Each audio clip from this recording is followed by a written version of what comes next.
좀 본문이 깁니다마는 그동안 여러분 음녀가 무엇이었는지 그리고 짐승이 무엇인지를 다 들어오셨기 때문에 긴 본문이지만 사실은 오늘 한 시간의 설교 속에 이 본문을 다 담아낼 수 있다고 생각을 했습니다. 그래서 좀 길지만 오늘 함께 이 긴 본문 내용을 함께 다루도록 하겠습니다. 우리 같이 1절부터 18절까지 봉독하시도록 하겠습니다.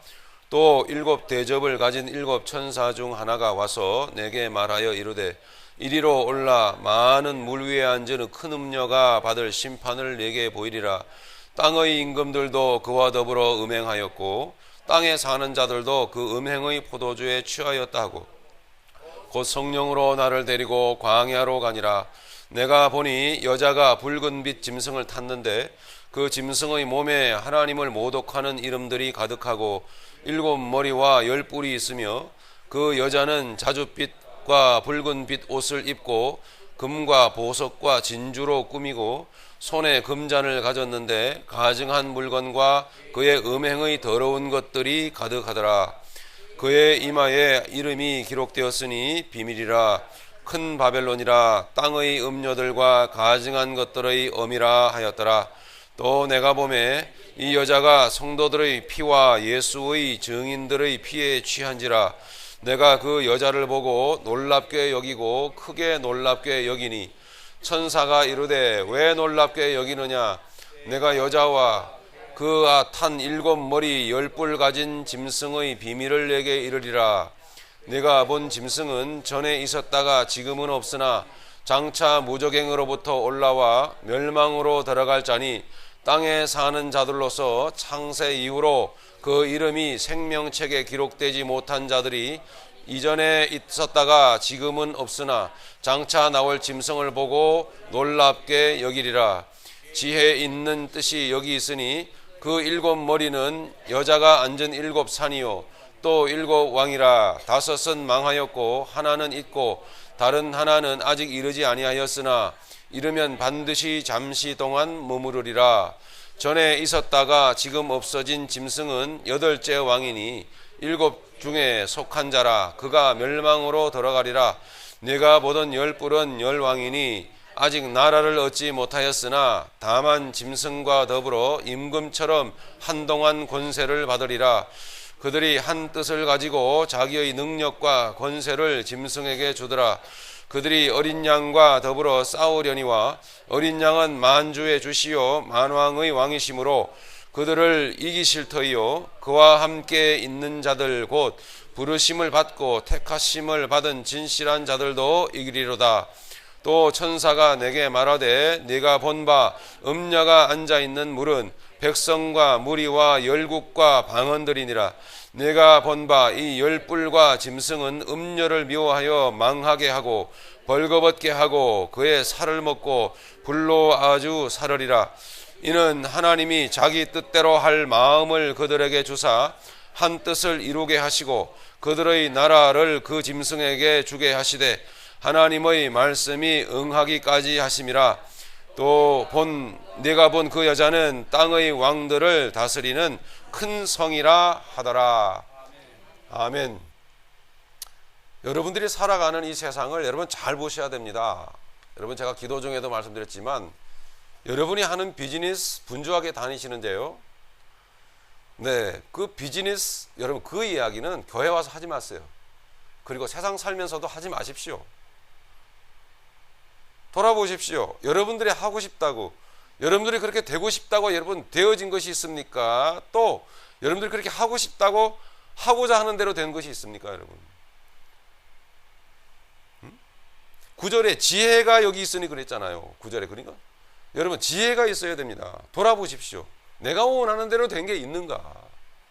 없지요? 잘 보십시오. 그러면 나를. 그런데 아직도 나는 내가 원하는 대로 자꾸 하고자 하고 있단 말이에요. 이게 여러분 이상하지 않느냐는 얘기죠. 이상하지 않느냐. 왜 나는 지나간 날들을 교훈 삼아서 오늘을 살지 못하고 있는 걸까? 여러분의 직장 이야기 여러분 이제 더 이상 하지 마십시오. 여러분이 먹고 사는 이야기 교회 와서 하지 마시고 여러분 가정에서도 하지 마십시오. 무슨 이야기냐?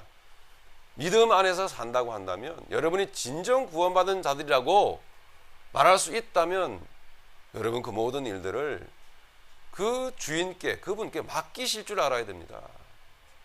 우리가 내 입으로 자꾸 얘기한다는 것은 뭡니까? 못 믿겠다라는 거예요. 못 맡기겠다라는 겁니다. 바쁘게 뛰어다니지 마세요, 여러분. 절대 바쁘게 뛰어다니는 일은 주님을 못 믿겠다라는 뜻입니다. 주님을 믿지 못한다라는 뜻의 반증으로 내 삶으로 막 나타나는 거예요. 요즘 제가 누차 우리 가정에서 자녀들에게, 여러분들에게 드리는 말씀인데요. 저와 여러분들에게는 정신이 있지 않습니까? 정신이 있죠? 정신. 이 삶을 지배하는 정신이 있죠? 이 정신이 존재하는 이유는 뭔지 아십니까? 가다듬으라고, 수시로 가다듬으라고, 수시로 정신을 가다듬으라고 있는 것입니다.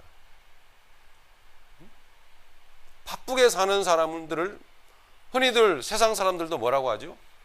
정신없이 뭐 하고 있는 거야? 내가 정신을 어디다 빼놓고 살지? 이런 이야기들을 하지 않습니까? 정신을 빼놓고 산다는 것은 무슨 뜻입니까? 정신을 가다듬지 못하고 있는 것입니다. 정신은 가다듬으라고 있는 것입니다. 가다듬으셔야 돼요. 언제요? 수시로. 내가 바르게 살고 있는가? 오늘 우리가 나눈 긴 본문인데요. 이건 세상을 보여주는 것입니다. 세상에. 그리고 세상에 살아가는 믿음의 사람들이 어떠한 처지에 놓여 있는가라는 것을 보여주는 것입니다. 이 17장서부터는 이제 요한계시록의 마지막 제3부를 시작하는 내용입니다. 요한계시록은 1부, 2부, 3부로 세 큰 단어로 나눠져 있습니다. 1부는 1장에서부터 5장까지입니다. 여러분 1장에서부터 5장까지는 우리 점검하면서 이제 마지막 파트 3, 3부를 우리가 시작하도록 합시다. 1장에서 5장까지의 내용은 어떤 내용인가 하니, 이 세상을 창조하시고 지배하시고 다스리시는 오직 예수 그리스도 하나님 한 분이시다라는 것을 보여줬어요.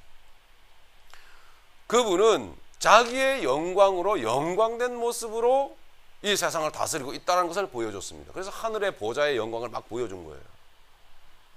그걸 통해서 이 세상에서 고생스럽게 살아가는 믿음의 사람들에게 용기를 주기 위함입니다. 격려하기 위함이에요. 아, 그 영광으로 계시구나. 나도 그 영광으로, 주님의 그 영광, 그 힘 공급받아서 이 세상 살아가는 것이구나 라는 것을 자꾸 우리에게 깨닫게 하시는 거예요. 그리고 7교회가 있죠.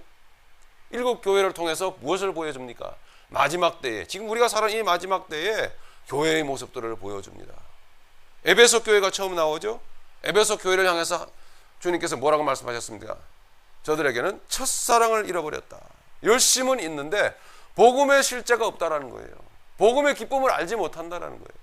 교회를 다니기는 다니는데 정말 그 복음의 실체를 경험하지 못하는 거죠. 우리 교회에 별로 성도님들이 많지도 않은데 복음의 실체를 알지 못하는 분들이 꽤 많습니다.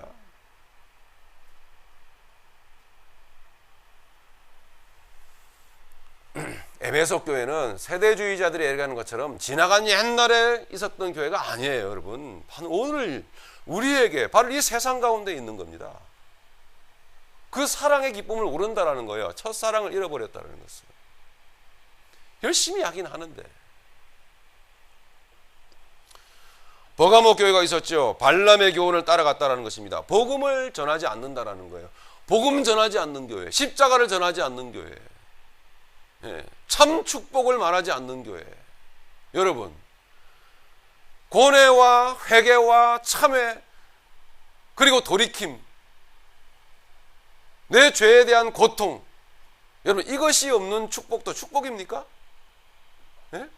십자가가 없는 축복, 아픔과 고통과 고뇌와 그리고 절망, 그 가운데 일어서는 새삼, 여러분 이것도 없는 복도 복이에요, 여러분.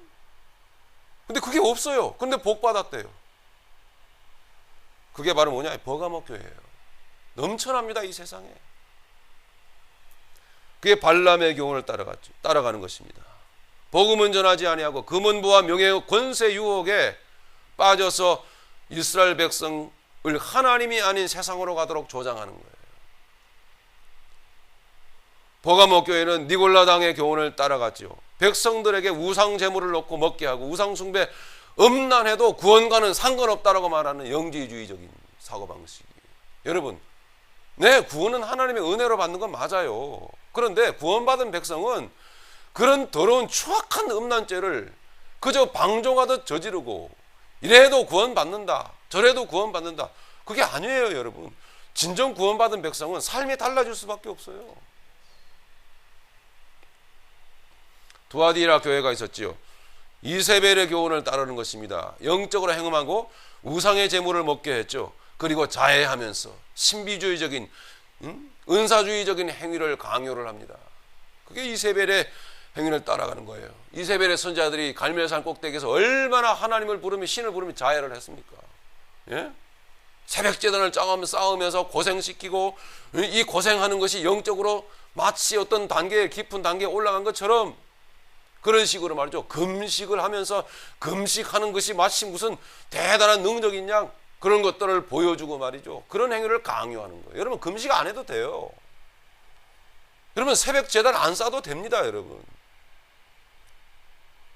그런 것들이 다 뭐예요? 금욕주의예요. 금욕주의. 새벽에 고요한 시간에 나가서 기도한다라고 하는 것은 그 귀하신 예수님 앞에 내 사랑을 고백하고 주님을 좀 더 이 고요한 시간에 일어나서 만나기 위한 순수한 뜻입니다. 무슨 자해나, 무슨 내가 고난스럽게 이 새벽에 일어나가지고 내가 이렇게 하니 내가 대단한 신앙입니다. 천만에요. 그런 사고방식을 갖는 자체가 뭐예요? 예, 벌써 이세벨의 교훈을 쫓아가는 거예요. 은사주기적인 행위를 막 하면서 무슨 예언사역을 한답시고 막 미래를 점쳐주고 말이지, 이런 것들이 전부 다요. 여러분, 복음의 사람들의 영적 미래는 확실히 결정되어져 있어요. 여러분, 주님이 보장하시고 주님이 하나님 나라에까지 결코 놓지 않으세요. 여러분들 주님을 떠난다 해도 여러분 다리를 몽댕이를 분질러서도 데려가세요. 그게 사건과 문제란 말이에요. 미래가 결정되어 있지 않아요? 주님 안에서 말이에요. 뭐가 그렇게 두렵습니까? 뭘 알고 싶어요? 예? 일주일 후에 내 사업이 어떻게 될지가 그렇게 궁금하십니까? 그게 바로 뭐냐?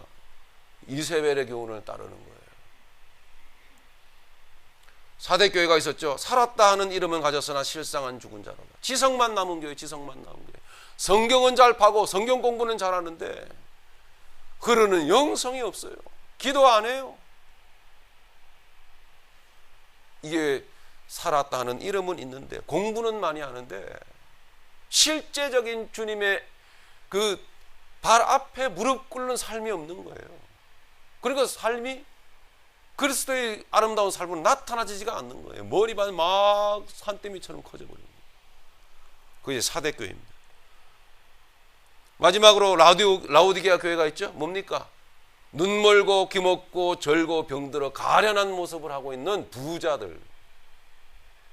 나는 돈이 많으니까 세상에 부러울 게 없는 거죠. 여러분, 남부러울 것이 없는데, 아쉬울 것이 없는데 왜 십자가를 찾습니까? 여러분, 그죠? 그게 우리의 인간의 속성이에요.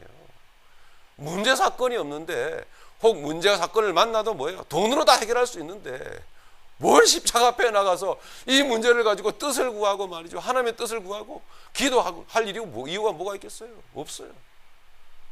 그게 눈 멀고 귀 먹고 절고 병든 거예요. 주님께서는 네 가련한 것을 네가 알지 못한다. 이게 바로 라우디게아 교회입니다.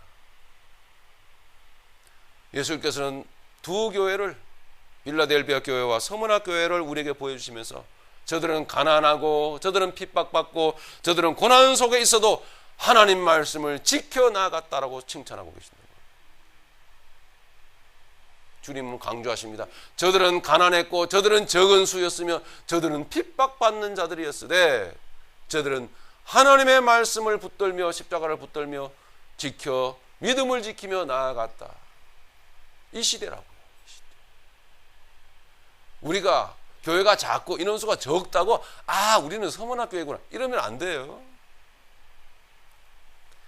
겉모습이 아니라 속의 신앙의 내용을 말하는 거예요. 신앙의 내용. 이게 일부였어요. 이렇게 보여주시고 나서 6장서부터 16장까지는 뭡니까? 재앙, 심판이 닥칩니다. 인해 재앙, 여러분 나팔 재앙, 대접 재앙을 마쳤지 않습니까?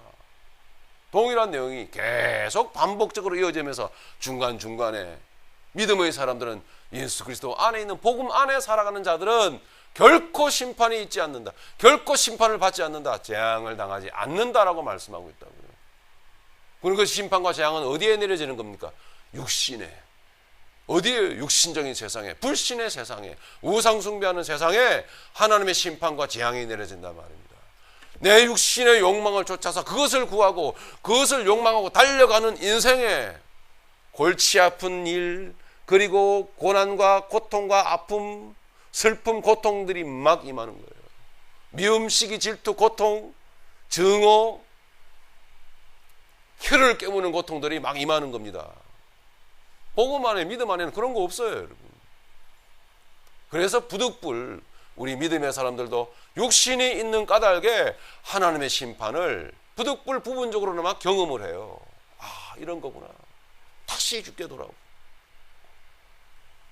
믿음의 사람들은 그 재앙과 심판을 통해서 하나님께서 나를 더욱 거룩하게 빚어가시는 수단으로 삼으신다는 것을 깨닫고 바라보는 자들입니다. 그죠? 그러나 불신의 세상은 그 심판과 재앙, 그 고난과 사건 문제 자체가 형벌인 거예요. 형벌. 이것을 보여주는 거예요. 반복적으로 세 차례나 계속 보여주면서 하나님의 심판의 강도는 더 극심해져 가더라는 것입니다. 이게 계시록이에요. 마무리를 해갑니다. 이제 요한계시록을 복음으로 해석하지 않고 복음으로 풀어가지 아니하고 세상의 사건과 세상 사람들이 이야기하는 그런 예언가들이나 하는 그런 이야기들, 무슨 마야의 달력이니 하면서 그런 것들을 자꾸 동원해가지고 목사들이 요한계시록을 풀어내고 있는 이 시대란 말이에요.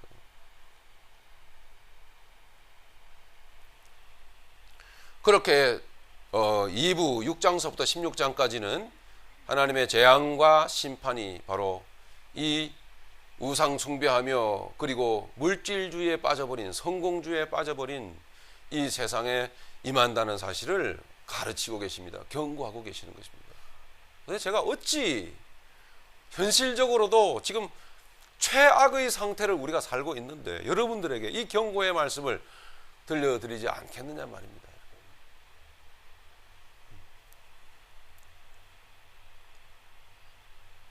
마지막 이 17장서부터 22장까지 이어지는 내용은 제3부입니다. 자, 3부의 내용을 들어가 보면은 오늘 우리가 함께 나눌 이 내용은 바로 16장 전체에서 가르쳐 주었던 대접 재앙을 좀 더 세부적으로 가르쳐 주고 해석해 주는 내용입니다. 대접 재앙. 그 중에서도 마지막 일곱째 천사 16장 17절에서부터 말씀하고 있는 일곱째 천사가 그 대접을 공중에 쏟음에 큰 음성이 성전으로부터 보좌로부터 나서 이르되 되었다 하시니. 그래서 19절 보니까 큰 성 바벨론을 진멸하시는 하나님의 그 말씀, 대접 재앙의 마지막 부분을 좀 더 디테일하게 설명해 주고 있는 거예요. 도대체 큰 성 바벨론 이 마귀를 어떻게 하나님께서 징벌하시는 것인가 라는 것을 세부적으로 설명하는 내용이에요. 그리고 구체적으로 우리에게 이 세상에 사단 마귀의 대리자 노릇을 하는 역할을 하는 앞잡이 노릇을 하는 그것들이 이 세상에 있는데 그것이 무엇인가라는 것을 가르쳐주고 있단 말입니다. 17장 한 절 한 절 읽어가면서 우리 함께 나눠보도록 하겠습니다. 1절 보시니까 또 일곱 대접을 가진 일곱 천사 중 하나가 와서 내게 말하여 이르되, 그렇죠? 일곱 대접의 세부 사항이요. 일곱 대접 재앙의 세부적인 디테일한 사항이란 말이죠. 이르되 이리로 올라 많은 물 위에 앉은 큰 음녀가 받을 심판을 내게 보이리라. 자, 많은 물 위에 앉은 큰 음녀가 여기에 나왔습니다. 많은 물, 세상 위에 앉아 있습니다. 세상 위에 군림하고 있는 것이에요. 큰 음녀, 이게 여자입니다. 그죠? 여자.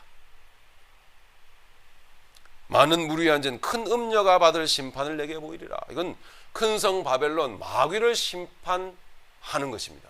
큰 음녀는 마귀로부터 나온 것입니다. 이 큰 음녀는 과연 무엇일까? 2절 봅니다. 땅의 임금들도 그와 더불어 음행하였고 땅의 임금들도 그와 더불어 음행하였다. 이거 땅의 임금들은 도대체 어떤 사람들이냐? 세상의 역사 속에 살다 갔던 어떤 전제 군주냐, 왕이냐, 대통령이냐, 그런 것이 아니고 세상에 왕처럼 살고 싶어 했던 사람들이 왕처럼. 그래서 실제로 왕이 되었던 사람들이 뭐예요? 대기업 회장 되고 싶어서 대기업 회장 됐고, 그 목적으로 열심히 공부했고 노력했고 자기 머리를 써가면서 애를 써서 세상에서 성공한 사람들, 육신적으로 성공한 사람들, 돈 많이 번 사람들, 하나님 무시하고 예수님 무시하고 복음 멀리하고 자기의 야망을 이룬 모든 사람들, 그리고 이루지 못했지만 속에서 그 야망 이루지 못해서 속상해하는 가난한 사람들 다 똑같아. 왕처럼 살고 싶어 하는 사람.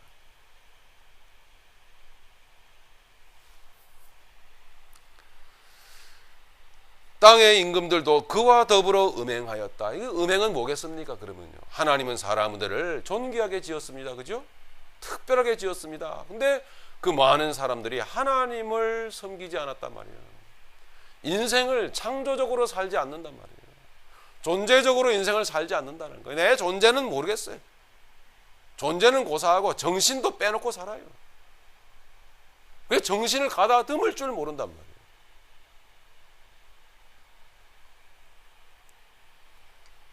그것이 바로 음행입니다. 음행하였고 땅에 사는 자들도 그 음행의 모든 세상 사람들을 말하는 거죠.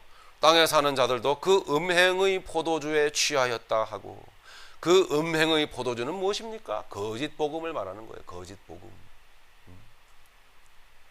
여러분, 진정한 축복은 여러분들이 고뇌하는 거예요.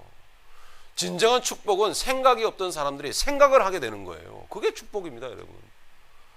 그리고 아픔을 모르는 자가 아픔을 느끼는 거예요. 왜 성경에 이 구원받을 자들을 설명하면서 그 사람들을 비유하여 문둥병자로 소개하고 있는지 아세요? 문둥병자는 뭔지 아세요? 살점이 코가 떨어져 나가고 손가락이 떨어져 나가고 살점이 떨어져 나가고 뼈마디가 떨어져 나가는데도 고통을 느끼지 못해요. 아픔을 느끼지 못한다는 거예요. 예. 그런 고통을 느끼지 못하면서 돈 많이 버는 게 축복입니까, 여러분? 예? 마땅히 회개할 자리에서 회개해야 그게 축복이죠. 그래야 삶이 변할 거 아닙니까? 그래야 가정이 변할 거 아니에요. 아, 내가 이래 살아서는 안 되겠다. 그게 복이라고요, 그게. 예. 근데 그걸 복으로 가르치지 않아요.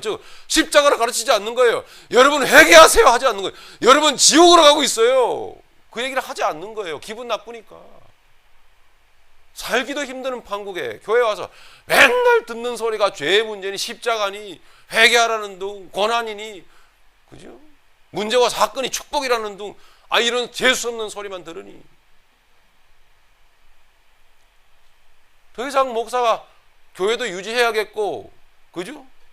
재정도 점점 고갈나는 판에 그런 이야기를 할 수가 없는 거예요. 인생들이 듣기 좋은 혼의 소리만, 귀에 좋은 소리만 자꾸 들려주는 것입니다. 그게 바로 음행의 포도주에 취하였다. 자, 그러면 이제 음녀가 무엇인지 여러분 답이 나오죠. 음녀가 무엇입니까? 바로 종교인을 말합니다. 종교 지도자. 타락한 교회. 다른 종교 얘기할 것 없습니다. 다른 이방 종교는 마땅히 그 길로 인생들을 달려갈끔 만듭니다. 세상에 그렇지 않은 종교가 어디 있습니까? 그죠?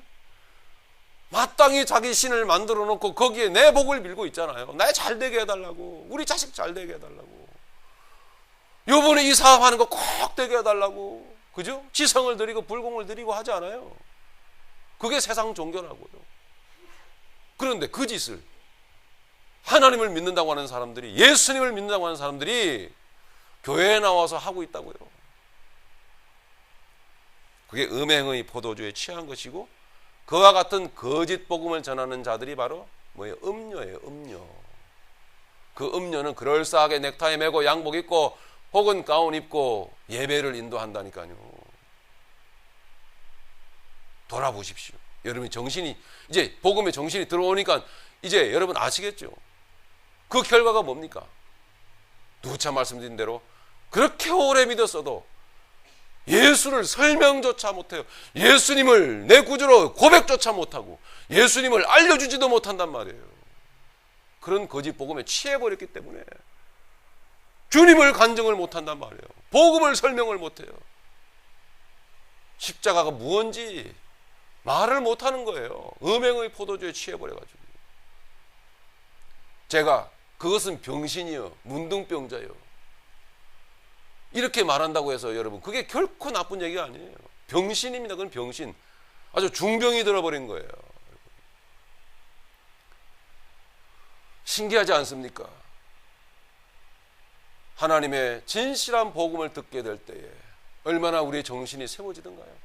얼마나 우리가 주님 앞에 무릎 꿇어지던가요? 얼마나 아픔을 아픔으로 느끼던가요, 여러분? 아, 내가 아프구나. 이걸 느끼는 거예요. 벌써 그래요. 된 거예요. 네. 생명이 있다라는 증거예요. 할렐루야.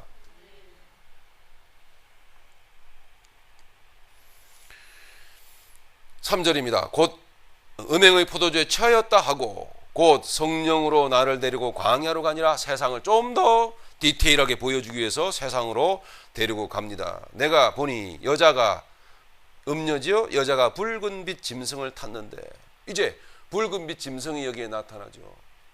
이 붉은 빛 짐승은, 자, 이 짐승이 있는데 이게 붉은색입니다. 빛이 붉은색이에요.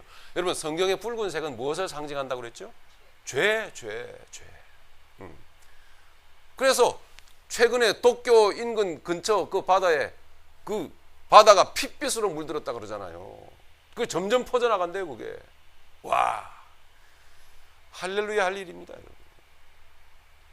점점 바다가 핏빛으로 번져나가는 거예요. 그 범위가 점점 넓어진대요. 아주 정어리떼가 200톤이나 되는 정어리떼가 죽어가 사체가 물고기의 사체가 떠올라서 썩는 냄새가 진동을 해서 살 수가 없대요. 머리가 아프고 사람들이.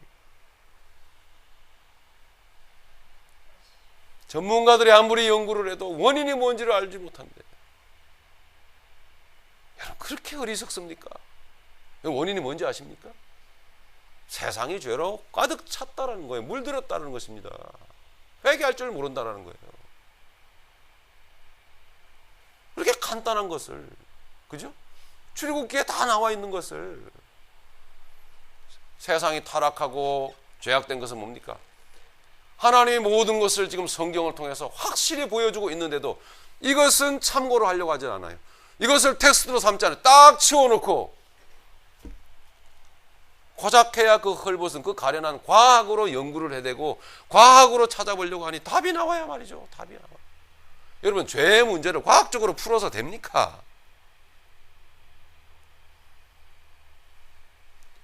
그 뉴스를 접하게 되었을 때 제 눈에는 이건 완전히 하나님이 말세에 보여주시는 이제 주님 오실 날이 정말 가까웠다.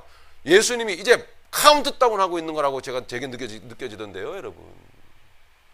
예수님의 시계에 초침이 지금 지나가고 있어요. 째깍.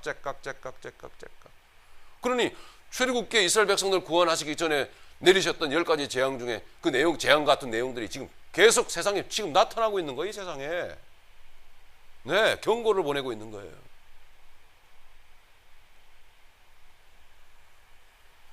그런 종말의 징조가 단순히 그것이 아니고 뭐라 그랬죠? 그럼에도 불구하고 인생들은 뭐 하지 않는다?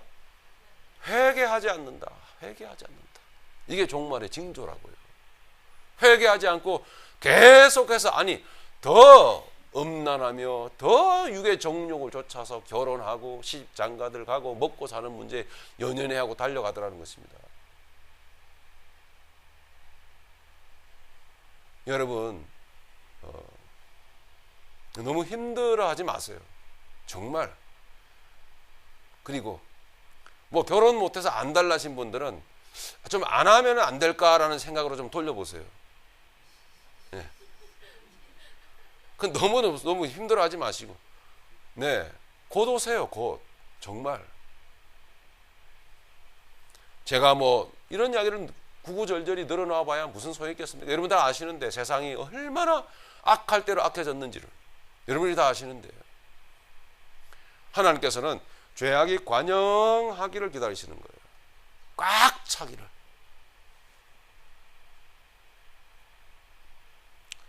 세상이 사실 심판받는 이유는 여러분 뭐냐 하면 하나님이 세상을 심판하시는 게 아니에요. 하나님이 금하신 그렇게 살지 말라고 하는 것을 인생들이 행했고 그것이 가인이 아니에요. 그래서 그죠? 그래서 과학의 아버지가 가인의 후손에서 나왔고 그래서 쇠를 다루는 자들의 조상이 거기에서 나왔고 음악을 하는 자들, 비즈니스 하는 자들, 땅 따먹게 하는 자들, 이 모든 세상의 욕망을 가지고 살아가는 자들의 후손들이 가인의 허리에서 나온 거예요. 하나님은 그렇게 살지 말라 그랬어요. 하나님을 섬기며 하나님 안에서 존재를 하나님 구원하시고 어떻게 창조적으로 빚어가시는지를 알아서 그 뜻 안에서 양육받고 그 뜻 안에서 복음 안에서 복되게 살라는 것이었습니다. 사랑하면서 사랑하면서 사랑하면서. 근데 그렇게 살지 않더라는 거예요. 하나님이 내버려 두시는 거예요. 내버려 두셔. 우리 보면 마지막 부분에 나왔죠. 한번 보시죠. 17절 이거예요. 이는 전체 심판을 받는 거예요. 받아서 말하고 있는 대명사입니다. 지시대명사입니다. 이는 하나님이 자기 뜻대로 할 마음을 그들에게 주사 한 뜻을 이루게 하시고 자기 뜻대로 할 마음을 그들에게 주었대요. 하나님이 네 마음대로 하게끔 만들어 놓은 거예요. 그래서 한 뜻을 이루게, 한 뜻은 뭐예요? 하나님의 심판과 구원의 역사 이루게 하시고 그들의 나라를 그 짐승에게 주게 하시되 하나님의 말씀이 응하기까지 하심이라. 그렇게 되어 있는 거예요. 그러니까 뭐예요? 인생이 만들어 놓은 모든 문명과 과학의 산물을 통하여 인생은 심판받는 거예요, 여러분. 높이 쌓아 올리면 쌓아 올리는 대로 그 쌓아 올린 빌딩 때문에 인생은 괴로워하고 머리가 아프고 힘든 거예요. 차가 막히고 매연이 들끓고. 그걸 보고 여러분 좋다고 몇 층짜리에 산다고 그럴 거 아니란 말이죠, 여러분. 인생이 만들어 놓은 이 과학의 산물 때문에, 문명의 산물 때문에 인생은 그것으로 인해서 스스로 심판받게 만드는 거예요. 너희가 범죄하였다는 것을 가르치는 거란 말이에요. 하나님은 완전한 사랑이십니다. 할렐루야. 하나님이 뭐 찢고 꼬집고 째고 찌르고 죽이는 거 아니에요. 하지 말라고 하는 그것을 자꾸 한단 말이에요. 결국 그것에 덫에 걸리는 거예요. 그것이 몽둥이가 된단 말이에요. 그것이.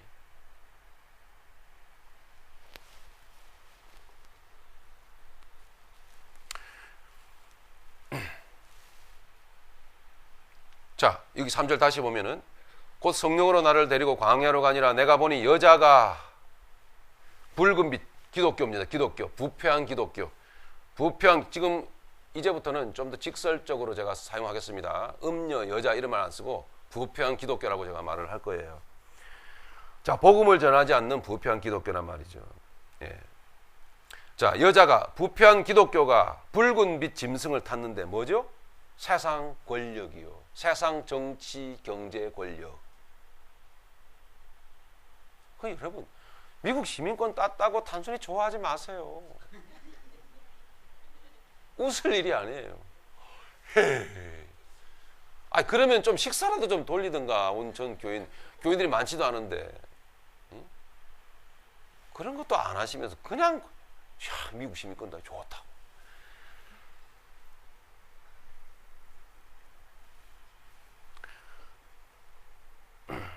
근데 여자가 붉은빛 짐승을 탔거든요. 뭐예요? 한 몸이라는 거예요. 한 몸.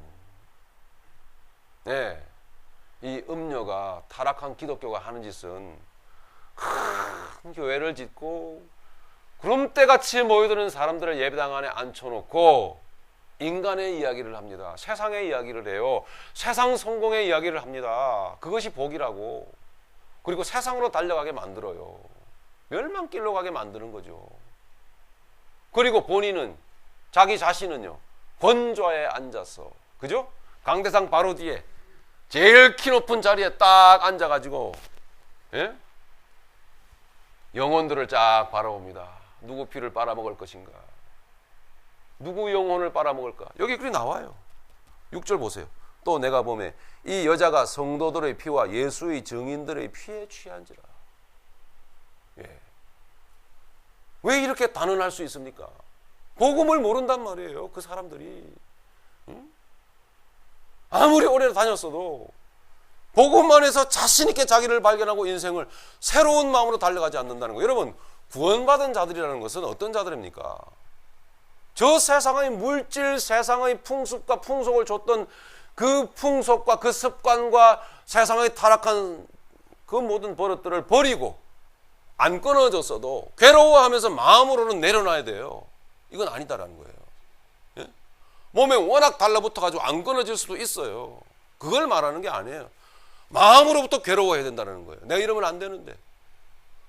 즉 어쨌든 그런 모든 세상 풍속과 나쁜 습관으로부터 떠나서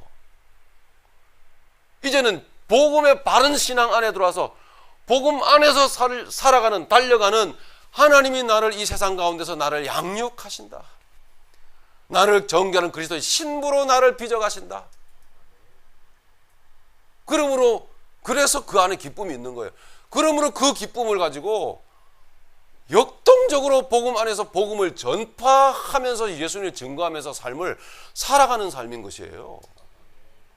그게 바로 기독교인이며 그와 같은 사람들이 모인 곳이 뭐예요? 교회라고 하는 것입니다. 거기서 나온 자들이에요. 거기서 나온 자들이에요. 예, 저 세상에서 나온 자들이라고요. 그래서 저 세상에서 살지만 세상에 속한 그런 이야기들은 할 거리가 못 되기 때문에 안 하는 거예요. 할 필요가 없어요. 그거는. 예. 단순히 그것만은 아무런 의미가 없는 거예요. 그래서 그런 얘기 안 해요. 시간이 없어요. 가치가 없는 거예요. 굳이 한다고 한다면 복음의 뜻 가운데서 그 삶의 의미를, 내용을 이야기하는 거죠.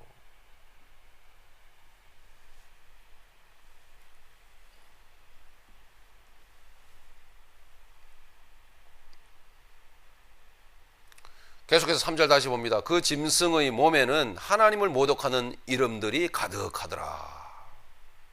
그 짐승의 몸에는 하나님을 모독하는 이름들이 어떤 것들이 있을까요? 그러면 이 세상의 정치, 경제, 권력을 쥐고 있는, 혹은 그와 같은 사람들이라든지 그와 같은 국가들이라든지 그와 같은 어떤 단체라든지 말이죠. 그와 같은 것들은 무슨 어떤 것들을 말하고 있을까요? 무엇을 이야기를 하고 있을까요? 뭐예요? 창조론의 반대? 바로 진화론주의적인 사고방식. 그죠? 자, 요즘 자주 말씀드리죠, 여러분? 동물의 왕국, 정글의 법칙. 많이 버는 자가 장땡이다. 오직 경제 논리. 그죠? 저들이 말하는 문화는 뭐예요? 세상 문화.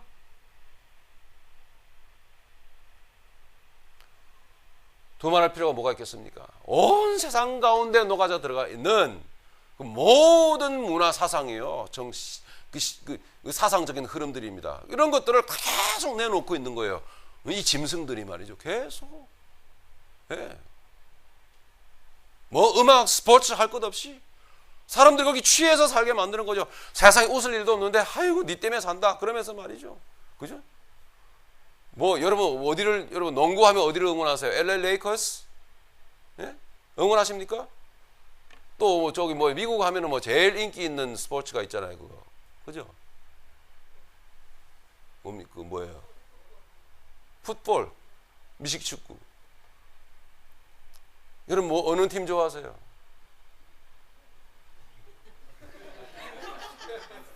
평소에도 말씀 안 보는데 그 시즌 돌아가면 정신이 없어요. 그거 보느라고요.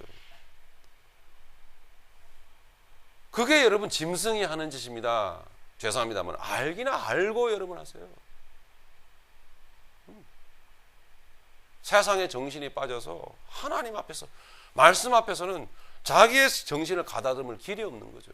그렇게 그런 거 다 빼놓고 무슨 재미로 살아? 복음의 기쁨으로 살죠. 복음의 기쁨의 그 비밀을 여러분 아십니까? 예, 아는 분은 아시겠고 모르시는 분은 모르시겠지만, 그래서 복음을 비밀이라 하는 것입니다. 그래서 음료도 비밀이라 하는 것이고, 모르니까요. 그래서 짐승도 짐승의 비밀이라고 하는 거예요. 네, 얼마나 슬픈 일입니까?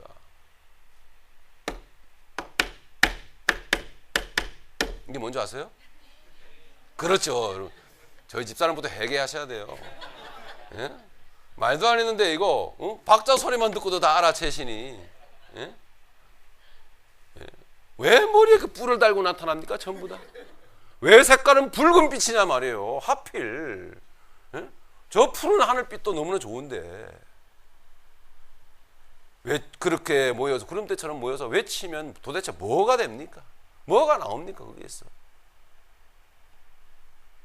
여러분 따라 합시다. 군중은 우매하다. 군중은 우매하다. 예수님 군중 속에 섞이신 적이 없습니다. 할 수 있는 대로 혼자 있는 시간을 즐기실 수 있기를 바랍니다. 그러면요, 그래야 정신이 가다듬어지죠. 정신.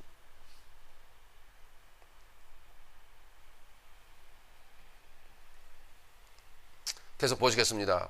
하나님을 모독하는 이름이 거기에 있는 거예요. 그리고 이름들이 가득하고 7머리와 10뿔이 있으며, 이것은 7절 이하에서 설명하고 있으니까 넘어가도록 하겠습니다. 4절, 그 여자는 음녀는 자줏빛과 붉은빛이잖아요. 붉은빛 옷을 입고 금과 보석과 진주로 꾸미고 손에 금잔을 가졌는데, 여러분 오늘날 성공한 종교는 얼마나 화려합니까? 예?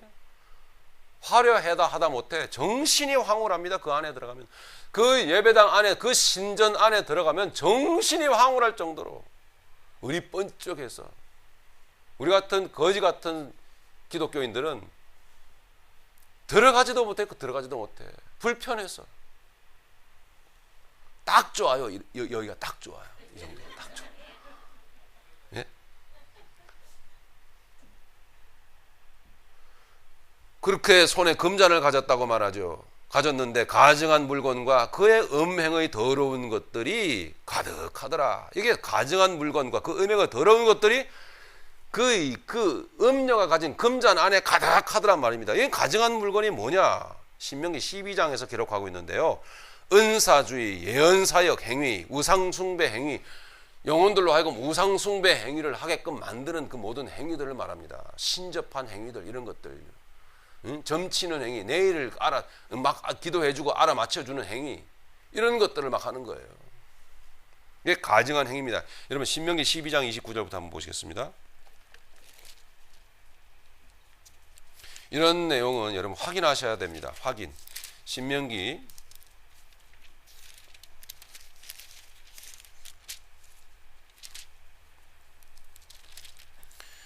12장 29절서부터 13장 5절까지 우리 읽어보겠습니다. 시작. 내 하나님 여호와께서 네가 들어가서 쫓아낼 그 민족들을 내 앞에서 멸절하시고 네가 그 땅을 차지하여 거기에 거주하게 하실 때에 너는 스스로 삼가 내 앞에서 멸망한 그들의 자취를 밟아 올무에 걸리지 말라. 또 그들의 신을 탐구하여 이르기를 이 민족들은 그 신들을 어떻게 섬겼는고 나도 그와 같이 하겠다 하지 말라. 내 하나님 여호와께는 네가 그와 같이 행하지 못할 것이라. 그들은 여호와께서 꺼리시며 가증히 여기시는 일을 그들의 신들에게 행하여 심지어 자기들의 자녀를 불살라 그들의 신들에게 들었느니라. 자기 욕망을 위해서 자식까지 산송장이 되게 만들어버린 거예요. 13장 1절 32절부터 내가 너희에게 명령하는 이 모든 말을 너희는 지켜 행하고 그것에 가감하지 말지니라. 너희 중에 선지자나 꿈꾸는 자나 일어나서 이적과 기사를 내게 보이고 그가 내게 말한 그 이적과 기사가 이루어지고 너희가 알지 못하던 다른 신들을 우리가 따라 섬기자고 말할지라도 너는 그 선지자나 꿈꾸는 자의 말을 청종하지 말라. 이는 너희의 하나님 여호와께서 너희가 마음을 다하고 뜻을 다하여 너희 하나님 여호와를 사랑하는 여부를 깨닫게 하려 하사 너희를 시험하심이니라. 너희는 너희의 하나님 여호와를 따르며 그를 경외하며 그의 명령을 지키며 그의 목소리를 청종하며 그를 섬기며 그를 의지하며 그런 선지자나 꿈꾸는 자는 죽이라. 이는 그가 너희에게 너희를 애굽 땅에서 인도하여 내시며 종되었던 집에서 속량하신 너희의 하나님 여호와를 배반하게 하려 하며 너희의 하나님 여호와께서 내게 행하라 명령하신 도에서 너를 꿰어내려고 말하였음이라. 너는 이같이 하여 너희 중에서 악을 제할지니라. 이렇게 기록하고, 이게 가증한 일이에요. 가증. 네. 오늘날 기독교의 탈을 쓰고 얼마나 가증한 일들을 많이 하고 있는지 가슴이 터질 지경이에요. 저는 바라볼 때마다. 인간적인 관계가 있어서 말은 못하겠고 참아.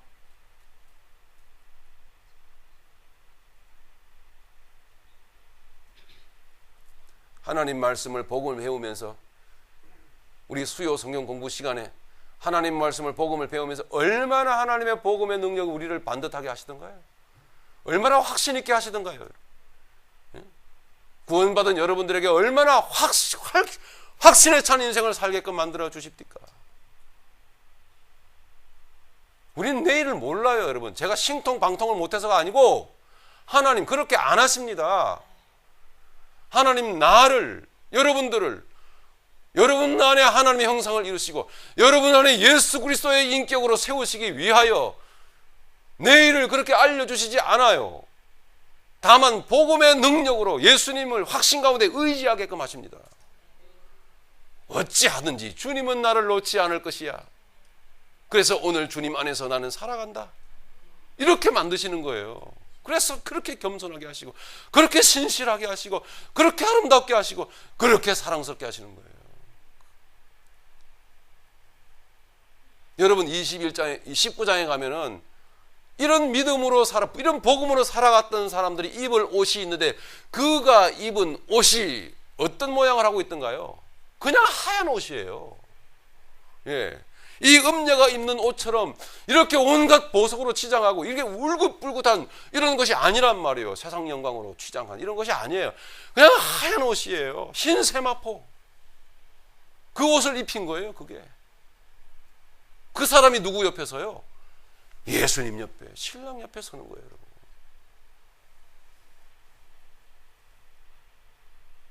맞죠? 아직도 예수님 덕에 성공하고 싶으십니까? 아직도 하나님 앞에서 내 복을 빌어서 주세요, 주세요. 응? 이루어주세요라고 몸부림치고 싶습니까? 우리는 거기서 나온 자들이에요. 음녀에게 속지 마십시오. 그것은 짐승과 한 몸이 되어 있어요. 하나를 좇고 있다면 하나를, 이 세상을 좇게 만들고 너희들도 저 세상을, 너희들도 내 말 들으면 나처럼 이렇게 곤자에 앉아서 왕처럼 누리며 떵떵거리면서 살게 될 거야. 이렇게 보여주는 거예요. 이 성도들이, 아니요, 기독교인들이 그 안에 모여가지고 나는 언제나 저렇게 되나 하고 목매면서 열심으로 달려가는 거예요. 헛된 길을. 단언코자 여러분에게 말씀드리는데 예수님은 여러분들에게 세상 복 그렇게 주지 않습니다. 일용할 양식을 주신다고 그랬지요. 언제 여러분에게 넘쳐나도록 주신다고, 언제 여러분에게 배 터지도록 먹여주신다고 했습니까? 예? 오히려 여러분들 줄이게 하신다고 말씀하셨죠. 줄이게. 그래서 우리 믿음의 사람들은 문제나 사건을 당했을 때 복음을 바로 알기에 뭐합니까? 어떻게 합니까? 감사합니다. 내가 더 배불렀다가는 큰일 날 것 같아. 하나님이 이 사건을 통해서 나를 줄이게 하셨어. 이 사건을 통해서 나를 축복하셨습니다. 할렐루야. 그리고 그 사건의 아픔을 그저 주님 앞에 탁 던져놓고 싹 상처를 치유받고 복음으로 힘차게 달려가는 거예요. 진정 복음을 아는 사람은 상처 그런 거 없어요. 앙심 그런 거 없습니다. 네, 저는 정말 여러분들을 통해서 상처 많이 받았지만 그냥 여러분들이 예쁘고 사랑스러울 뿐이에요. 예. 저를 통해서 여러분 상처받았다는 분들 혹간에 계신데요. 반성하십시오. 제가 얼마나 고마운 사람인지 아세요? 예? 픽 삐져가지고요. 몇 줄씩 교회 안 나오고. 간신히 달래야 겨우.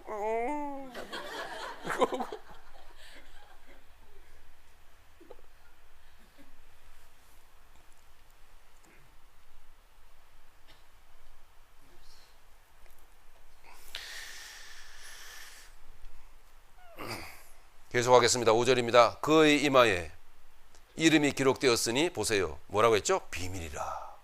이게 모르는 거예요. 사람들이. 세상에.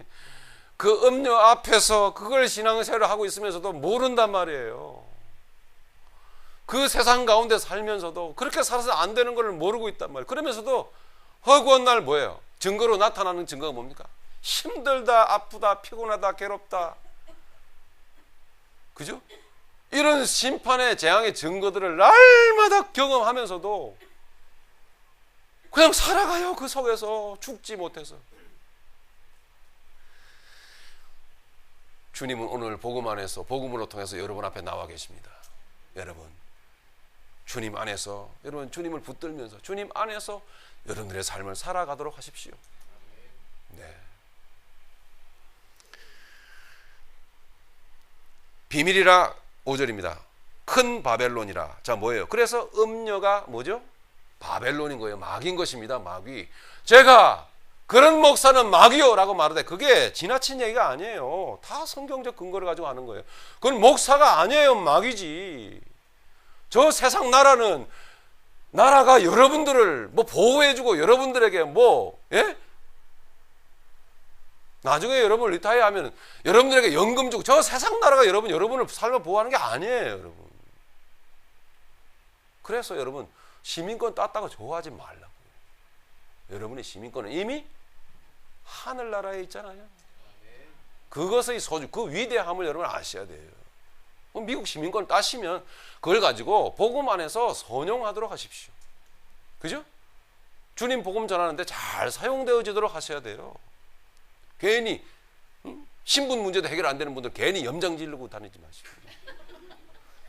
그 신분 문제 별거 아닌 것 같아도 그 해결 안 된 분들은 너무 힘들어요. 예? 앰뷸런스만 봐도 괜히 경찰인 줄 알고.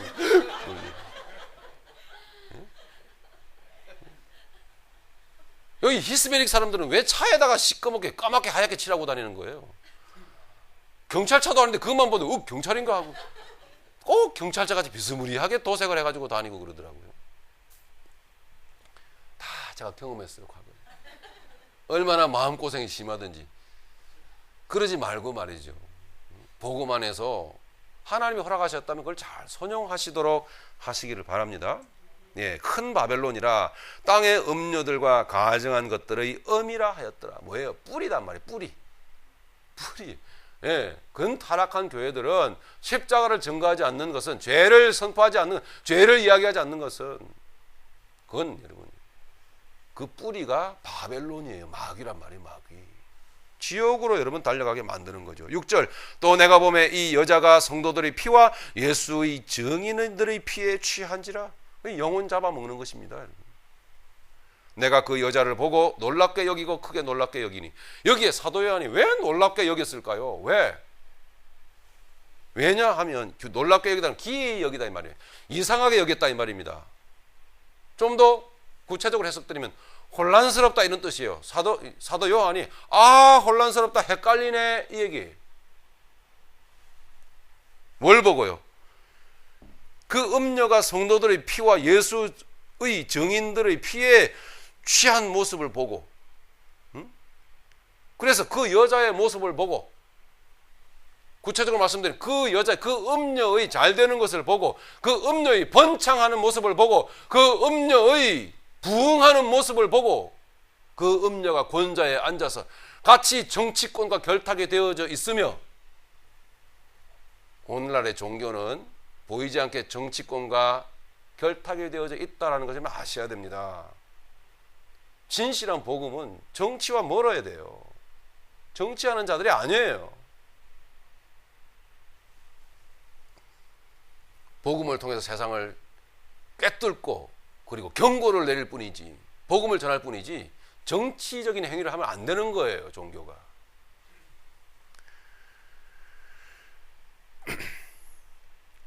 자, 왜 사도 요한이 헷갈렸냐 하면 17장 1절을 보시니까 그렇게 기록되어져 있잖아요. 이리로 오라. 주님이 말씀하셨어요. 많은 물 위에 앉은 큰 음녀가 받을 심판을 내게 보이리라 이랬단 말이에요. 하나님이, 주님이 심판하신다 그랬단 말이에요. 예? 진멸하실 거라 그랬단 말이에요. 그런데 우리가 쭉 읽은 내용을 보면 뭐예요? 잘 되는 것 뿐이에요. 세상에서 성공한 것도 일색이야. 예? 아니 심판하신다 그래 놓고 왜 이렇게 잘 되는 거예요, 저것들은? 예? 십자가 모양도, 십자가 내용도, 십자가 시옷자도 말하지 않는 조엘 호스티는 왜 그렇게 돈을 많이 버는 거예요, 도대체? 왜 그 교회는 그렇게 커지는 거예요, 점점? 여러분 아시죠? 사도 요한보다 여러분 나으신 분들이에요. 이 사도 요한은 이걸 헷갈리는데 힘든 거예요, 도대체. 왜 저것들이 저렇게 잘 되는 거지? 왜 기이 여긴 거예요, 기이 여긴 거예요. 놀랍게 여기고 크게 놀랍게 여기니. 7절에 천사가 뭐라고 그랬습니까? 왜 헷갈려 하느냐? 왜 힘들어 하느냐?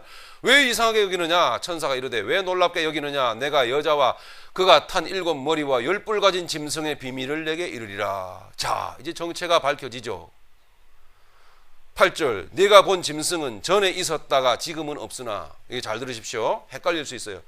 네가 본 짐승은 전에 있었다가 지금은 없으나. 자, 지금 없다 그러죠? 당시 상으로 볼 때. 근데 없었습니까? 아니요, 있어요. 뽀젓이 상징적으로, 역사적으로 로마라고 하는 존재가 있잖아요. 근데 없다 그러죠? 예. 전에 있었다가 지금은 없으나 장차 무적행으로부터 올라와 멸망으로 들어갈 자니 땅에 사는 자들로 창세 이후로 그 이름이 생명책에 기록되지 못한 자들이 이전에 있었다가 지금은 없으나. 또 없다 그러죠. 이전에 있었다가 없대요. 여러분 지금은 없습니까? 지금은 짐승의 세력이 없습니까? 온 세상이 짐승이에요, 여러분. 온 세상이. 예? 세대주의자들은 저 이시 유럽 구주 공동체 10개국 10뿔. 웃기는 소리 하지 마라 그러세요. 이렇게 해석을 아주 가난하게 합니까? 그런 게 아니에요, 단순히. 예? 단순히 그게 아니에요. 온 세상이 온 세상. 이거 온 세상. 이게 다 짐승이에요.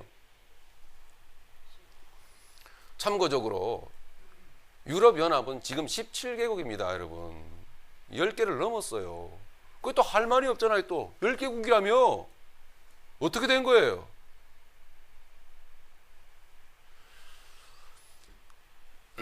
복음은, 계시록은 여전히 복음이기에 복음으로 이해되어져야 되고 복음으로 해결되어져야 되는 거예요, 여러분. 자꾸 그렇게 세상적인 사건이나 그런 역사적인 그런 그 이벤트나 그런 이슈를 자꾸 풀어가려고 하면 안 된다라는 거죠. 그러면은 과거에 있었으나 지금은 없다. 이게 도대체 무슨 뜻인가요? 9절 갑니다. 지혜 있는 뜻이 여기 있으니 지혜가 있어야 됩니다. 바로 깨닫는 명철이 있어야 돼요. 어디서부터 나올까요? 그 지혜와 명철은요. 십자가로부터 나옵니다. 예. 영육 간의 분별력을 통해서 나오는 거예요. 지혜 있는 뜻이 여기 있으니 그 7 머리는 여자가 앉은 7 산이요. 이건 뭘 말할까요? 좁게 말하자면 로마 제국을 말하죠. 로마 제국은 7개의 산으로 이루어졌던 나라라는 사실, 그 정도는 이미 여러분에게 말씀을 드렸습니다. 그래서 로마 제국 7 언덕의 나라라. 그래서 그렇게 말하고 있는 겁니다. 예. 로마는 칠산제라고 하는 절기가 있어요. 네. 그래서 여기서 말하는 7 산, 로마 제국을 말합니다. 그렇지만 단순히 역사 속의 로마 제국을 말하는 것이 아닙니다. 영적으로 이 세상을 말하고 있는 거예요. 하나님을 대적하는 이 세상. 10절 또 7 왕이라. 그 세상 가운데서, 그 세력 가운데서, 그 세상 나라 가운데서 나오는, 짐승 가운데서 나오는 잔인하고도 파괴적인, 공격적인 그런 파괴적인 영향력을 말하고 있는 것이에요. 예. 또 7 산이요 또 7 왕이라. 그러니까 7 산은 7 왕이라고 하죠. 5은 망하였고 하나는 있고 다른 하나는 아직 이르지 아니하였으나 이르면 반드시 잠시 동안 무르리라. 무슨 이야기일까요? 5은 망했대요. 이렇게 해석이 되는 거죠. 망한 5은 바로 택한 백성 이스라엘을 괴롭혀왔던 애굽, 바벨론, 아수르, 페르시아, 헬라를 의미합니다. 맞습니다. 지금 있는 하나는 뭘까요? 그러면요, 당시 역사적으로 로마를 말하는 것입니다. 지금 나타나지 않은 다른 하나는 뭘까요? 바로 이 세상을 말하고 있는 것입니다. 글로벌 지구촌 하나가 되어 있는 이 세상 말입니다. 인본주의에 꽉 차 있고 민주주의로 통합되어져서 있는 이 세계 정부를 말하고 있는 거예요. 그 실체가 불분명해요. 도대체 이게 러시아인가, 중국인가, 미국인가, 유럽인가, 인도인가, 브라질인가, 그 실체가 불분명해요. 그러나 엄연히 존재하는 이 세상에 하나님을 대적하는, 하나님의 창조주 하나님의 이 역사를, 하나님의 구속사를, 십자가 앞에 예수님을 인정하고 십자가 앞에 굴복당하고 또 굴복되어지고 십자가 앞에서 새롭게 사라지는 이 복음의 삶을 무시하고 철저히 외면하는 이 모든 세상 나라 말입니다. 이것이 짐승이에요, 짐승. 자, 이래도 여러분 이 세상 가운데 취해서 그것을 목적하여 여러분 살 수가 있겠습니까? 이래도 그 세상 가운데 얻어지는 것을 하나님 앞에서 구할 수가 있겠습니까? 이래도 우상숭배 하시겠습니까? 이래도 하나님 앞에 내 소원을 빌겠습니까, 여러분? 이거 이루어 달라고? 그것이 우상숭배임을 여러분 아시죠? 다름이 우상숭배가 아니라 내 답답한 이 문제를 하나님 앞에서 요구하는 거예요. 그거 문제 풀어달라고 말이죠. 그게 우상숭배라는 걸 여러분 아시죠? 더 이상 그 사람에게 있어서 하나님은 이 창조주 하나님이 아니라고 하는 사실을 아셔야 돼요. 마치 금송아지를 지 하나님이라고 섬겼던 이스라엘들처럼 그 사람이 믿는 예수님은 이 성경에 나오는 십자가 지신 예수님이 아니에요. 가짜 예수요, 가짜 예수.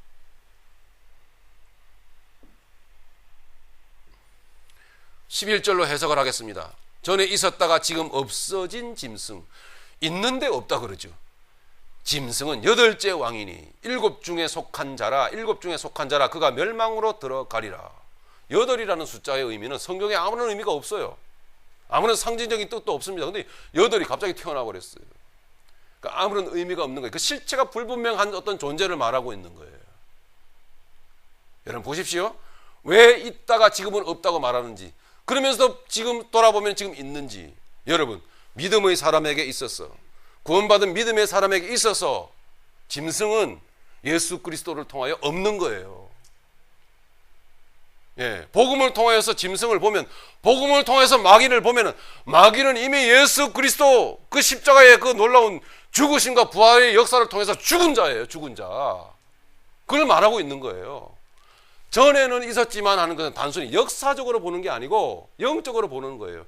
이전에는 있었다라고 하는 것은 뭡니까? 우리가 육신으로 있을 때, 우리가 이 세상에 빠져 있을 때는 그놈이 살아있어요. 그놈이, 그 짐승이, 그 마귀 세력이 살아서 우리를 막 괴롭힌다고요. 그런데 이제는 없다라고 하는 것은 우리는 그리스도 안에 있는 자들이에요. 복음 안에 있는 자들이라고요. 그렇기 때문에 그거는 있는 것 같지만 없는 거예요. 할렐루야. 그것을 얘기하고 있는 거란 말이에요. 여러분 앞에 사단 마귀의 역사가 있습니까? 그 역사가 능력으로 행하고 있어요? 여러분을 저해합니까? 여러분을 헷갈리고 힘들게 해요, 그게? 그러면 있는 거예요, 그게. 그러나 지금 이 말씀은 믿음의 사람, 하나님의 교회에게 하는 격려의 말씀이란 말이에요. 우리에게는 그 짐승이 세상에 있지만 없어요, 그거는요. 뭐 누군가 그러더만요. 일본은 없다. 있는데 왜 없다 그래요? 마치 그런 것처럼 짐승은 역사하고 있습니다. 그러나 우리는 예수 그리스도 안에 있기 때문에 그 짐승의 역사는 없는 거예요. 이미 진 거예요. 이미 죽은 세력이에요. 그 존재는 의미가 없어요.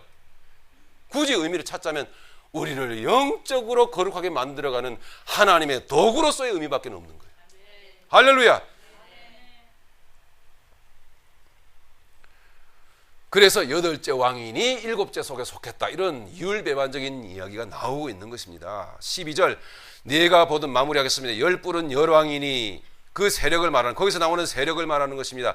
아직 나라를 얻지 못하였으나 다만 짐승과 더불어 임금처럼 한동안 권세를 받으리라. 그들이, 놓치고 지나갔네요. 10절 마지막 보면은 그 5은 망하였고 하나는 있고 다른 하나는 아직 이르지 아니하였으나 이르면 반드시 잠시 동안 머무르리라 그랬잖아요. 잠시 동안. 사단 마귀의 세력이 아무리 강력한 것 같아 보여도 그들의 활동하는 기간은 뭐예요? 잠깐이에요. 잠깐.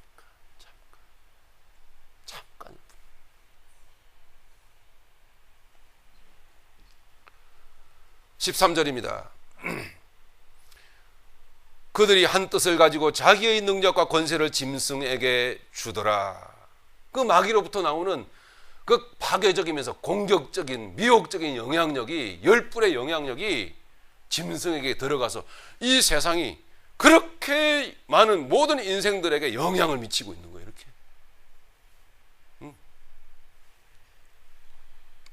14절, 그들이 어린 양과 더불어 싸웁니다. 그들이, 그 세상의 세력들이, 그 음료의 세력과 그 짐승의 세력이 누구와 싸워요? 어린 양과 더불어 싸우려니와 어린 양은 만주의 주시요 만왕의 왕이심으로 그들이 그들을 이기실 터이요 또 그와 함께 있는 자들 곧 부르심을 받고 택하심을 받은 진실한 자들도 이기리로다. 할렐루야. 여기까지 마무리가 되는 것입니다. 자, 그러면 그들이 어린 양과 더불어 싸운다면 누가 이길까요? 여러분 생각해 보세요. 여기에 싸우기는 싸우는데, 전쟁을 치는데, 전쟁 그들과 싸워 이기는 그런 막강한 정치 권력과 막강한 경제력으로 공격하며 막강한 세상을 가지고, 이 모든 세상을 가지고 미혹하면서 공격하면서 죽이려고 달려드는데, 고작 이 복음의 진영을 보면 어린 양이야. 여러분 상대가 될까요? 이길 수 있을까요? 못 이기죠. 어떻게 이깁니까? 어린 양이. 예? 무슨 뜻일까요, 여러분? 그런데 이긴대요. 어떻게 이기죠? 우리는 어린 양이어야만 이기는 것입니다, 여러분. 우리의 육의 능력으로 이기는 게 아니에요. 에베소 6장을 보니까 우리의 씨름은 혈과 육에 있는 것이 아니라고 말했어요. 정사와 권세와 공중 권세 잡은, 이 세상 공중 권세 잡은 자들을 대함이라. 우리의 힘은, 우리의 씨름은 어린 양 예수 그리스도 안에서 나와야 되는 거예요. 그러므로 치면 맞는 가운데 우리는 이기는 거예요. 밟으면 밟히는 가운데 순종하면서 이기는 거란 말이에요. 그게 복음의 능력이에요, 여러분. 우리의 육신의 정력과 내 혈기와 내 지식과 내 생각이 죽어져야 이기는 거란 말이에요. 그래서 어린 양과 더불어 싸운다고. 어린 양과. 예수님이 실상 어린 양이 아니에요. 권좌에 앉아 계신 심판주로 계십니다. 근데 우리에게 어떻게 싸워야 될지를 가르친다고요. 우리는 어린 양이 되지 않으면, 어린 양 안에 들어가지 않으면, 그래서 순한 어린 양 같이 되지 않으면 이 짐승을 못 이겨요. 분별력도 없어서 이 음료의 세력을 분별을 못 해내요. 저걸 알지 못하면 이기지 못하는 법입니다. 저와 여러분은 반드시 이기는 자가 되기를 바랍니다. 또 이기고 있는 줄로 압니다. 우리 앞에는 그 세력이 있는 것 같지만 없어야 돼요. 없어. 우리 앞에서 그 세력은 결코 역사하지 못해요.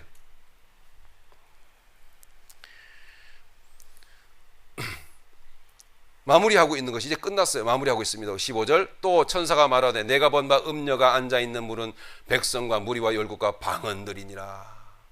세상에 군림하고 있단 말이에요. 그래서 기독교는 세상에 군림하는 종교가 되어서는 안 됩니다. 네가 본 바 16절, 이 열불과 짐승은 음료를 미워하여 망하게 하고 벌거벗게 하고 그의 살을 먹고 불로 아주 살리리라. 이분이 아주 16절이 아주 감초 같은 역할을 하죠. 무슨 이야기입니까? 음료와 종교 세력과 타락한 기독교와 세상 세력이 하나로 결탁되어져서 서로 어울렁들로 움직여 가더니 나중에 이 음료가 뭐예요? 세상 짐승의 세력에게 완전히 밟혀서 죽어버린다는 거예요. 하나님 그렇게 놔둬요. 예. 얼마나 불쌍합니까, 여러분? 앞으로 실제로 이 세상의 흐름이 그렇게 흘러가고 있어요. 결코 종교 생활하는 모든 자들은 결코 자기의 모든 종교 생활을 포기할 수밖에 없게끔 되어 있어요. 짐승이 요구하는 우상을 숭배하는 종교 생활을 할 수밖에 없어요. 복음을 전하지 않는 기독교는, 십자가를 전파하지 않는 기독교는 결국 짐승에게 잡아먹히고 말아요.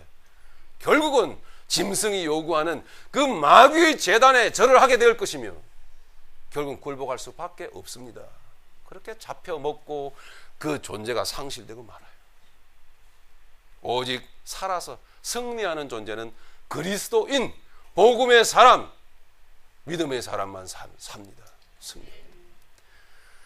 그래서 아까 말씀드린 대로 나눴던 대로 17절 이는 하나님이 자기 뜻대로 할 마음을 그들에게 주사 한 뜻을 이루게 하시고 그들의 나라를 그 짐승에게 주게 하시되 하나님의 말씀이 응하기까지 하시리라. 또 내가 본 그 여자는 땅의 왕들을 다스리는 큰 성이라 하더라. 마귀에게서 나왔다라고 말하고 있는 것입니다. 마태복음 6장으로 우리 말씀을 우리 마무리하도록 하겠습니다. 마태복음 6장으로 넘어갑니다. 마태복음 6장 19절로 21절 보니까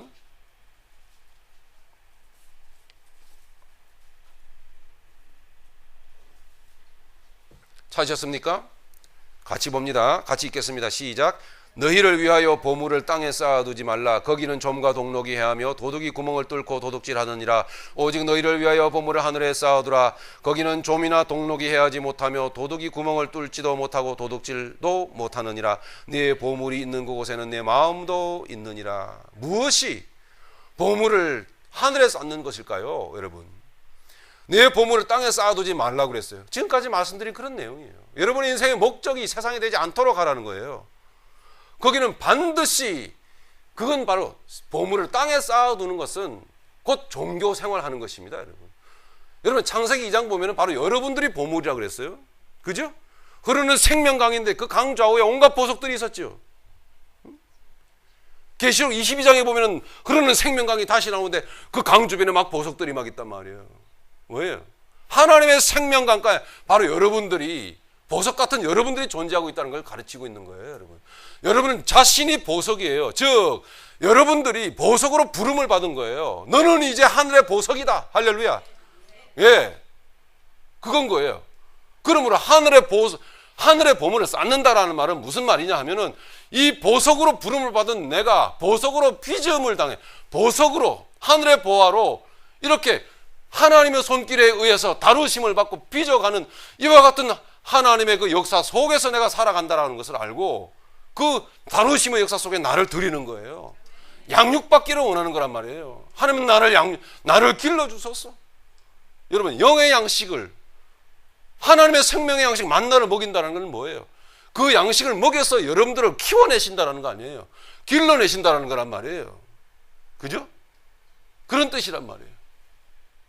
보화를 하늘에 쌓는다라는 것은 11조를 많이 내서 여러분 11조를 많이 낸 덕택에 여러분 세상의 그 11조 덕택에 잘 되고 여러분의 사업이 축복받는 게 아니란 말이에요. 여러분. 보화를 하늘에 쌓는 것은 여러분 교회 헌금을 많이 내는 게 아니에요. 보화를 하늘에 쌓는 것은 교회 단순히 육신적으로 충성봉사하는 게 아니에요. 가로 열고 여러분의 목적을 위해서. 그거 아니란 말이에요. 그게 음녀가 하는 짓이에요. 그거는 전부 다. 저와 여러분들은 주님의 손길에 의해서 다루심을 받는 하늘의 보석으로 부름을 받았어요. 하나님은 저와 여러분들 지금 보석으로 지금 꾸며가고 있는 거예요. 그런 인생의 의미를 담고 인생을 살라는 것입니다, 여러분. 어떻게 기도하지 않을 수 있어요? 어떻게 말씀 보지 않을 수 있어요? 어떻게 복음을 듣는 자리를 소홀히 할 수 있냔 말이에요.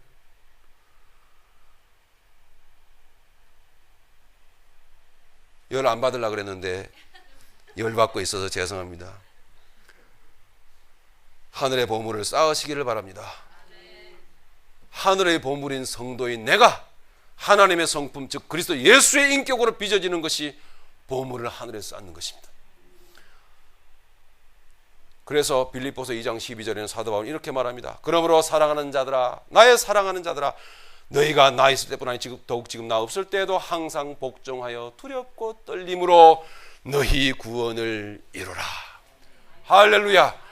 너희 안에서 행하시는 이는 하나님이시니 할렐루야. 원망과 시비가 없도록 하라.